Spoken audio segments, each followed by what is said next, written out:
Prelude to Pacifica, 1944, January 11th.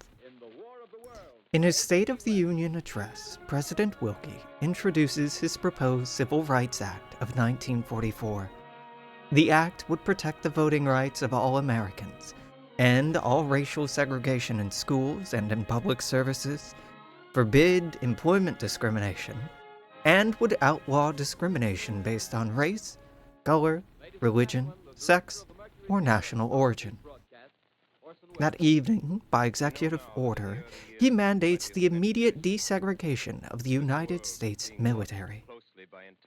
The divisive bill passes the House, despite a bitter campaign of resistance by Southern Democrats, but languishes in the Senate as filibusters and Democrats' infighting erupts, with the 1944 elections drawing closer and closer. Freedom is an indivisible word.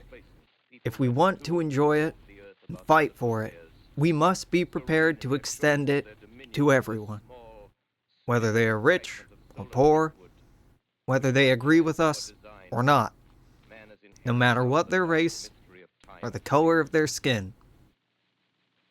President Wendell Willkie. September 4th.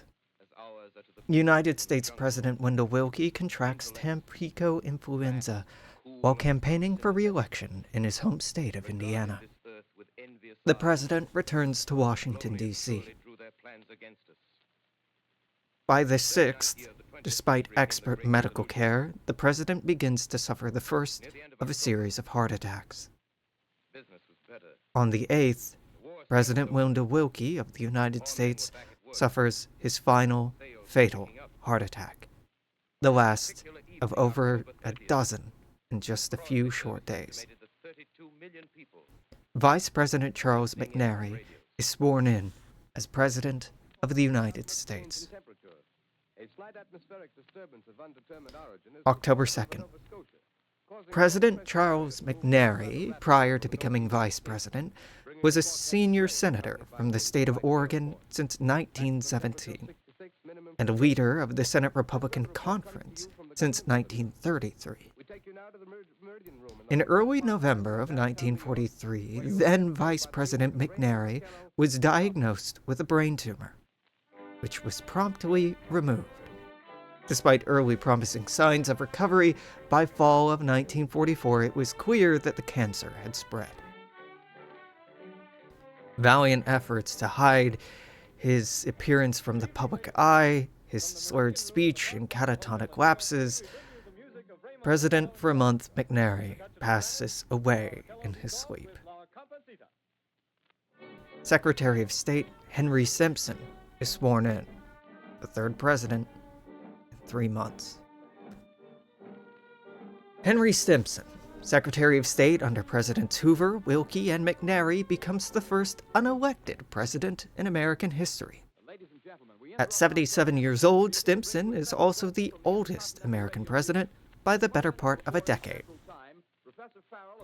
The Republican Party abandons Simpson, frantically campaigning instead for the newly elected governor of New York State, Thomas Edmund Dewey. President Willkie's Civil Rights Act of 1944 hangs over the Senate like an albatross, now lacking strong presidential advocacy and beset by infighting in both parties.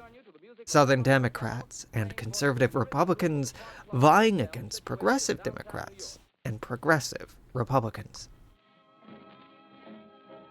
October 30th, 8:50 p.m. An object emerges from an outgrowth near Grover's Mill, New Jersey. By midnight, hundreds of onlookers will be dead. A radio broadcast by the Intercontinental Radio News relays the terrifying slaughter by strange energy, chemical, and biological weapons.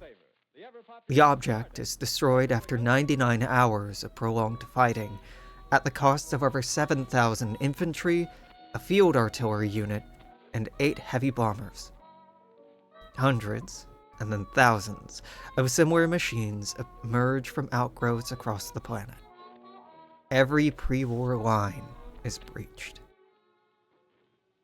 The following day, President Henry Stimson declares an unlimited national emergency. Martial law is put into effect nationwide. The 1944 elections are postponed. American troops are stationed overseas from the Philippines and elsewhere are ordered to return immediately.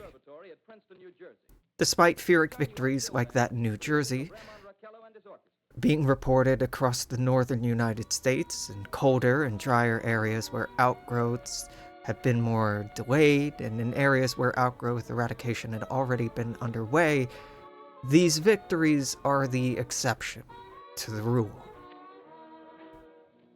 Despite heroic effort, the emerging war turns into a slow retreat.